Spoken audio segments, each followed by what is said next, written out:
오늘 설교 제목은 거절당하는 절망에서 여전히 살아있는 희망입니다. 다시 말씀드릴게요. 거절당하는 절망에서 여전히 살아있는 희망. 여러분 혹시 거절당한 경험이 있으세요? 마치 이런 거예요. 요즘 우리 자녀들이 운동도 하고 댄스도 하고 텔레비 보면 많은 것들을 연습해가지고 오디션을 봐요. 그런데 그 자리에서 거절당할 때 정말 많은 아이들이 절망을 느낀답니다. 그리고 우리 자녀도 마찬가지예요. 지금 운동하고 있는데 그 운동 본선에 나가기 위해서 준비를 많이 할 거라고요. 그때 거절을 당할 수도 있다는 거죠. 거기다가 좀 잘하면 사랑하는 이에게조차 거절당하거나 무시당할 때가 있어요. 그리고 교회에서도 열심히 봉사했는데 거절당할 때가 있어요. 그리고 다투는 사람도 있어요. 예를 들어서 자동차 안내를 하고 있는데 이쪽으로 가세요 했는데 안 된다고, 나는 저쪽으로 가야 되겠다고, 이런 사람, 이런 성도도 있어요. 그것도 거절을 그랬을 때 봉사 내가 왜 해야 되지? 저 사람한테 내가 왜 이런 욕을 먹어야 되지? 이런 순간적으로 절망이 올 때가 있죠. 우리는 이렇게 그런 것 때문에 상처를 받을 수가 있습니다. 그때 어떤 사람은 아주 심하게 나는 가치 없는 사람이야 이렇게 생각할 수 있는 사람도 있어요. 어떤 사람은 이제 끝이야, 절망이 몰려올 때도 있다는 겁니다. 그래서 제가 오늘 설교 준비할 때 우리 가족들이 당하면 절대로 안 되는 첫 번째가 거절을 당하면 안 되겠구나 라고 생각을 했습니다. 특히 우리 손자가 누구에게 거절을 당하지 않기를 기도하면서 설교 준비를 했습니다. 뿐이겠어요? 우리 며느리, 아들, 그리고 아내 절대로 살면서 거절당한 일이 없게 해달라고 하나님한테 기도를 하면서 설교 준비를 했습니다. 그러나 세상이 그렇게 만만치 않다. 분명히 거절당하는 일이 분명히 있을 것입니다. 이때를 대비해서 예방주사와 같고 거절을 당해도 전혀 마음에 흔들림이 없는 예방주사와 같은, 마치 이런 거예요. 우리 어릴 때, 저도 마찬가지지만 어릴 때 결핵 예방조 BCG가 있어요. 그리고 디프테리아, 홍역, 풍진, 수두, 폐렴, 구륜, 이런 각종 예방주사를 맞아서 모든 병을 막는 것과 같은 그런 말씀을 준비해야겠구나, 이런 생각을 했습니다. 이런 생각으로, 이런 의미에서 오늘 본문 속 예수님은요, 하나님의 아들이면서도 불구하고 아주 심하게 거절을 당하시는 상황을 경험하시는 분이셨습니다. 오늘 조금 아까 읽으셨죠? 예수님이 엄청난 거절을 당합니다. 정말 많은 기대 속에서 고향으로 돌아오셨잖아요. 그런데 사람들한테 예수님은 인정을 받지 못하셨어요. 여러분, 예수님 말씀이라고 그냥 헛부로 넘기지 마세요. 여러분이 유학 갔다 오고 진짜 어마어마한 어떤 그런 대단한 국회의원까지 이제 해가지고 금이 환영했는데 뭐야, 쟤 무시당하면 기분이 어떻겠어요? 거기다가 예수님은요, 밀쳐 죽이기까지 한 거예요. 그러나 여러분, 놀라운 사실은 이거죠. 거절당하는, 더 나아가서 죽임당하는 것까지 하는 그런 절망에서 여전히 살아있는 희망이 있으셨습니다. 예수님은. 그 거절 속에서도 예수님은 하나님의 희망은 결코 꺾이지 않았다는 겁니다. 오늘 우리는 이 말씀을 통해 이렇게 고백을 해야 합니다. 잘 들어보세요. 거절과 절망 속에서도 하나님의 희망은 여전히 현재를 새롭게 하신다. 하나님의 희망은요, 여전히 그 절망 속에서도 현재를 새롭게 한다는 그 힘이 있습니다. 여기서 하나님의 희망이라는 게 뭔지 제가 설명해 드릴게요. 하나님께서 약속하신 구원의 미래예요. 그게 뭐냐면, 창세기에서 첫 번째 나온 게 뭐예요? 아담과 이브가 죄를 져가지고 발가벗겨졌잖아요. 그걸 창피했잖아요. 그래서 나뭇잎으로 가린 거. 그때 하나님이 뭘 해줬어요? 가죽옷을 입히는 그 행동, 구원의 행동. 그 가죽 옷을 행동한 그 행동을 지금 예수 그리스도 안에서 지금 시작하신 거예요. 그리고 그 확신이 오늘 여러분의 삶에 새롭게 변화시키는 힘이 된다는 겁니다. 이 새롭게 변화시키는 힘이 여러분을 어떠한 고난에서도 쓰러지지 않고 일어서게 한다는 것이죠. 자, 예를 들어 볼게요. 땅속에 심긴 씨앗이 있죠. 아직 열매를 맺지 않았어요. 그러나 봄과 여름을 거쳐 풍성한 수확을 약속합니다. 그 약속된 미래 때문에 작년에 농부가 폭삭 망했는데도 불구하고 그 상을 이겨내고 올해도 씨를 뿌리고 땀을 열심히 흘려 일하는 겁니다.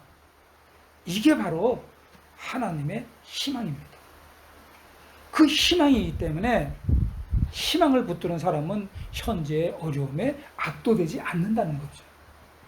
절대로 아이고 힘들어 해가지고 힘든 상황에 압도돼가지고 주저앉지 않는다는 얘기입니다. 그럼 현재의 어려움에 압도되지 않을 수 있는 하나님의 희망의 말씀을 드릴게요. 자, 본문은 이렇게 시작합니다. 예수님께서 성령의 능력으로 갈릴리에 돌아가니 그 소문이 사방에 퍼졌고 친히 그 여러 회당에서 가르침에 무사람에게 칭송을 받으시더라.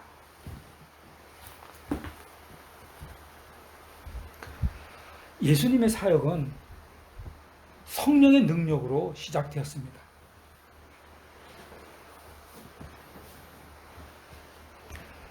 사람의 인기가 아니에요. 성령의 능력으로 하신 거예요.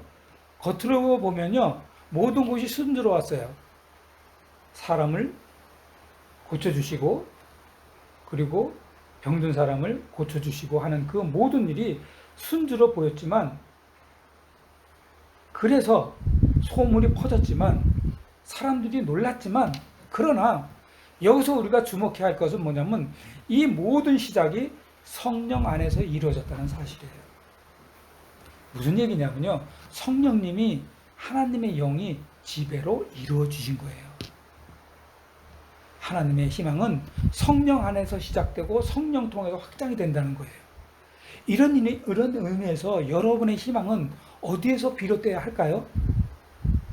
내가 힘들고 어려울 때 여러분의 희망은 어디서 비롯돼야 돼요? 사람들의 인정입니까? 아니면 성령의 능력입니까? 아, 나는 반드시 사람한테 인정을 받을 거야. 이런 희망을 가지고 여러분의 희망을 삼겠습니까? 아니면 아니야, 성령의 능력으로 할 거야. 이걸 희망으로 삼겠습니까? 1907년 평양 대부흥회가 다 대부흥 운동이 있었는데요. 여러분들 많이 제가 해서 아실 거예요. 당시 조선 땅은요, 완전히 절망적이었어요. 아니, 조선 땅이 절망적이었다고 생각하지 말고요, 여러분의 할아버지, 저의 아버지가 사셨던 그 땅은 완전히 절망적인 세상이었어요. 나라를 잃을 위기에 있었다는 거죠. 1907년이면. 조금만 정신 차렸으면요, 일본한테 절대로 뺏기지 않을 정말 아주 간당간당한 나라가 위태로운 그런 시절이었어요. 사람들은요, 우리 아버지, 우리 할머니, 할아버지들은 가난과 무기력 속에 그렇기 때문에 허덕였어요. 그런데 그때 이북, 저희 고향은 이북 아시죠? 평양시 리문리 69번지예요. 우리 고향입니다. 이게 원적이라 그래요. 여러분들 잘 기억해 두세요. 우리 집안의 원적은 평양시 리문리 69번지예요. 거기 평양 잔대형교회에서 성령의 강력한 회개운동이 일어났어요. 간단하게 설명하면 뭐냐면 사람들이 회개를 했다는 거예요. 죄를 고백했다는 거고요. 그래서 그때 성령이 임한 거예요. 여러분, 죄를 회복하는 순간에 성령님이, 하나님의 영이 완전히 임해가지고 그때 하나님의 영이 막 퍼져나가서 사람들은 지금 그렇게 어려운 절망 가운데 있는데도 희망의 역사를 시작할 수 있었던 거예요. 그 희망의 역사가 일본에게 압제당하고 일본의 나라를 뺏겨도요, 그 희망의 그 불씨가 이때 일어난 이 대부흥 때문에 계속 진행이 된 거예요. 만약에 희망이 없었다면 우리는 바로 그냥 70년, 80년, 100년 동안 어느 나라처럼 우리가 독립한 지 한 몇십 년밖에 안 됐을 거예요. 사랑하는 성도 여러분, 지금 하시고 있는 그 모든 것들, 성공의 희망은 그렇기 때문에 환경이 아니고요, 성령의 능력 위에 세워져야 되는 거예요. 시험에 합격하기 위해서 열심히 공부하는 것도요. 그리고 또 지금 컨설팅 회사를 지금 일으키려고 애를 쓰잖아요. 불철주에 얼마나 노력하고 있어요. 그 모든 것이 다 여러분 하나님의 영이신 성령의 능력 위에 세워질 때 반드시 성공하고요, 합격합니다. 성령께서 주시는 희망은요, 그렇기 때문에 흔들리지가 않아요.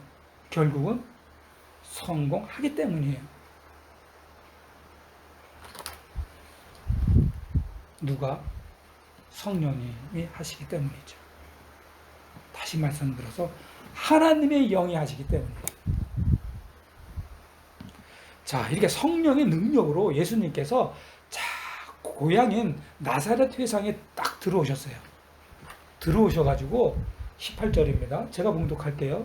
주의 성령이 내게 임하셨으니 이는 가난한 자에게 복음을 전하게 하시려고 내게 기름을 부으시고 나를 보내사 포로된 자에게 자유를, 눈먼 자에게 다시 보게 함을 전파하며 눌린 자를 자유롭게 하고 주의 은혜의 해를 전파하게 하려 하였더라. 그리고 예수님이 책을 덮습니다. 책을 덮어 그 맡은 자에게 주시고 앉으시니 회당에 있는 자들이 다 주목하여 보더라. 21절입니다. 이에 예수께서 그들에게 말씀하시되 이 글이 오늘 너에게 응하였느니라 하시니라. 아멘입니다. 예수님은요, 이사야 61장을 다 읽으시고 이렇게 선언한 거예요. 이 글이 오늘 너희 귀에 응하였느니라. 여러분, 이거 단순한 설교가 아니에요. 예수님은 과거의 예언을, 이사야 말씀의 그 예언을 낭독하신 게 아니에요. 잘 들어보세요. 뭐냐면요, 하나님의 희망이 지금 여기에 성취되었다라고 선언하신 거예요. 놀라운 일이에요. 유대인들이 고향 사람이 기절초풍한 일이에요. 성취되었다라고 선언하는 순간 뭐예요? 내가 메시아다라는 뜻이잖아요. 그러면 사람들이 멈출 거 아니에요. 하나님의 약속은요, 그래서 미래에서 오늘로 들어와 우리를 새롭게 한다는 거예요. 다시 말씀드릴게요. 하나님의 약속, 너에게 지금 응하였다. 그 약속은 미래에서 오늘로 들어와 우리를 새롭게 한다는 거예요. 지난번에도 말씀드렸지만 히브리어에는 현재가하고 미래라는 시제가 없다고 말씀드렸죠. 다만 두 가지가 있어요. 완료형하고 미완료형 밖에 없어요. 완결되었는가, 아직 진행 중인가, 믿는다, 믿지 않는다, 이거밖에 없는 거예요. 그래서 하나님의 말씀은 완료형이에요. 약속하셨다 하면 약속이 이미 이루어진 거예요. 아버지가 내일 아침에 용돈 줄게 하고 아들한테 얘기했다면, 자, 아들이 불안해서 잠을 못 잘까요? 아니에요. 이미 받은 걸 믿고 편안하게 잔다는 것과 똑같은 거예요. 그런데 전능하신 하나님께서 내가 너를 복주리라. 아직 일어나지 않았지만 앞으로 계속 이어질 동작이라는 거예요. 그러므로 하나님의 말씀은 늘 우리의 현실에 와서 미완료형으로 계속 진행되고 있는 거예요. 그러니까 우리가 그 힘으로 무슨 일이든 살 수가 있는 거예요. 여러분에게 하나님의 약속은 오늘 여러분에게 와서 여러분에게 새롭게 진행하고 계신 거예요. 여러분 마음속에. 절망하고 있는 환경을 다시 일어나게 하는 새로운 힘이 막 계속 하루도 안 빠지고 아침마다 계속 솟긋 일어나는 거예요. 그러므로 여러분은 지금 하나님의 약속이 오늘 나에게 성취되고 있다는 확신 속에서 살고 있습니까? 하나님의 약속이 나에게 성취되고 있다는 것을 믿으시고 새 힘을 얻으시는 여러분이 되시길 바랍니다. 몰트만이라는 독일의 신학자가 있는데요. 이분이 전쟁 포로에 전쟁 2차 대전 때 포로로 잡혀가 수용소에 있었어요. 이때 절망의 시간을 가졌을 때 그분이 기도한 게 그거예요. 예수님의 부활을 딱 붙잡고 희망을 발견할 수 있었던 거예요. 자, 절망의 시간, 예수님의 십자가의 고통의 시간이고, 그 다음에 언젠가는 예수님이 부활하듯이 우리도 부활할 거다라는 새로운 희망을 여기서 발견한 거예요. 수용소 안에서. 그렇기 때문에 몰트만에게 부활은 뭐예요? 자, 몰트만이 지금 수용소에 갇혀 있어요. 그런데 몰트만에게 부활은 뭐예요? 과거의 사건이 아니에요. 오늘을 새롭게 하는 희망이에요. 그래서 그는 끝까지 버틸 수 있고 신앙을 지킬 수 있고, 그래서 그가 나와가지고 그때 경험을 해서 만든 게 바로 희망신학이라는 거예요. 한 가지 더 예를 들게요. 유엔 보고서에 따르면요, 전 세계 난민이 1억 원이 넘는답니다. 나 깜짝 놀랐어요. 전 세계에 1억, 그러니까 우리 인구의 2배만한 인구가 지금 난민이래요. 집을 잃고 떠돌고 다닌대요. 글쎄, 그 많은 사람들이. 내일을 보장 못하는 그들에게 필요한 게 생필품일까요? 아니라는 거예요. 너희는 잊혀지지 않는다라는 희망의 약속이에요. 그 약속에 그들 마음에 있기만 하면 그는 하나님의 희망이 그들을 붙들게 하고 그들을 1만 1억의 인구들이 살아날 겁니다. 성도 여러분, 우리의 신앙은 그렇기 때문에 과거에 머물러 있지 않는 거예요. 예수님은 오늘도 지금 그 말씀을 하고 계시는 거예요. 뭐라고요? 이 말씀이 오늘 너희 귀에 응하였느니라. 오늘 우리 가정, 우리 직장, 우리 교회, 터드림 성교회 아닙니까? 그리고 우리 컨설팅 회사, 그리고 우리 각자의 가정, 그리고 공부, 그 약속은 여전히 지금 성취되고 있는 거예요. 우리 가정의 평화가, 우리 가정의 안정이 되고 있는 거예요. 뭘로? 이 말씀이 오늘 너에게 응하였느니라. 그 말씀. 지금 공부하는 것이 성공되어지고 있다는 거죠. 지금 사업하고 있는 컨설팅 회사 하는 일이 합력해서 큰 성공을 지금 이루어지고 계속 진행하고 있다는 겁니다. 하나님의 희망으로 여러분의 성공을 일궈 나가기를 주님의 이름으로 축복합니다. 그런데 여러분, 자, 응하였느니라 했을 때 반전이 일어납니다. 이렇게 훌륭한, 이렇게 멋진, 그리고 희망이 살아난 이런 말을 들었는데 반전이 일어나는데요. 사람들이 놀래요. 뭐라고 놀래냐면요. 쟤 요셉 아들 아니야? 이렇게 된 거예요, 베란간. 이게 무슨 말입니까? 예수님을 거절했답니다. 쟤 국회의원이야? 아닌데, 쟤 우리 옆집에 있던 길에서 막 싸우고 동네들 팼던 그런 애 아니야? 그래서 심지어 예수님을 어떻게 했어요? 그 사람들이 나사렛이라는 동네는요, 지금도 그렇대요. 굉장히 언덕에 있대요.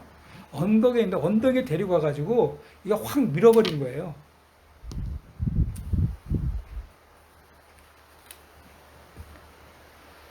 그러나 예수님은 하나님의 희망이 거기서 새롭게 싹 트고 그리고 거기서 멈추지 않고 계속 이어지는 거예요. 하나님의 희망은 사람들의 거절로 무너지지 않아요. 예수님이 그 머리끝부터 끝까지 모든 영혼, 몸이 다 하나님의 희망 덩어리예요. 그렇기 때문에 예수님이 거기서 죽는다든지 절망하든지 그런 멈춤이 없어요. 하나님의 희망은, 다시 말씀드립니다, 사람들의 거절로 무너지지 않습니다. 여러분 혹시 사람들의 평가에 희망을 두고 계십니까? 언젠가 나를 좋게 평가해 줄 거야.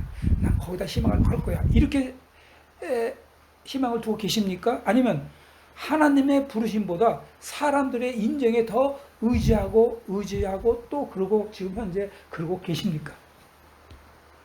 여러분, 우리 가족 여러분에게 말씀드리고 싶어요. 절대로 사람들의 평가에 희망을 두지 마세요. 사람들의 특히 인정에 난 저 인정을 받을 거야. 더 절대로 의지하지 마세요. 하나님의 희망과 하나님의 부르심에 의지하시길 바랍니다. 링컨 대통령이요, 이분이요 무학이에요. 책을 많이 읽고요. 링컨 대통령은요, 성경책이 달고 달아가지고 몇 번씩 바꿨답니다. 거기다가요, 선거에서 8번이나 낙선한 사람이에요. 그래서 사람들은 모두 다, 이거 남의 얘기들이 듣지 마세요. 8번 낙방한 사람한테 내가 낙방했는데 대놓고 정치적으로 실패한 인생이다, 이렇게 대놓고 사람들이 지나가면서 얘기를 당한 사람이에요. 그런데 그가 유일하게 하나님의 희망을 놓지 않았던 거예요. 성경 말씀을 그대로 믿었던 사람이에요. 결국 미국 역사상 가장 위대한 대통령 중 한 사람이 된 이유가 뭡니까? 그는요, 하나님의 말씀을 진짜 희망으로 삼고 살았던 사람입니다. 그 심리학 연구에 따르면요, 인간의 뇌는 부정적인 피드백에 긍정적인 피드백보다 3배가 더 민감하답니다. 쉽게 얘기할게요. 부정적인 피드백에 더 민감하다는 거예요. 그것도 3배나. 너 잘 될 거야 그러면 네 하고 잊어버리는데, 너 못 될 거야 하면 이게 3박 4일, 한 달 내내, 1년 내내 머릿속에 맴돈다는 거예요. 이게 심리학 연구한 사람들의 인구의 뇌의 구조랍니다. 그래서 우리는 거절과 비난에 엄청나게 흔들린답니다. 그러나 여러분, 성경이 분명히 말합니다. 하나님의 희망은 흔들리지 않는다. 여러분, 뇌를 만드시고 뇌를 주장하시고 뇌를 지배하시는 하나님의 성령이 여러분, 하나님의 희망은 흔들리지 않음을 집어넣으세요. 사랑하는 성도 가족 여러분, 사람들의 거절은 사실 아파요. 당해본 사람만 알아요. 그러나 그것이 하나님의 희망을 무너뜨리지 못합니다. 링컨이 그랬고요. 우리는 사람의 인정보다 하나님의 부르심을 꼭 붙잡으시기 바랍니다. 마지막 절을 이렇게 말합니다. 30절입니다. 제가 봉독할게요. 30절, 4장 30절. 예수께서 그들 가운데로 지나서 가니라.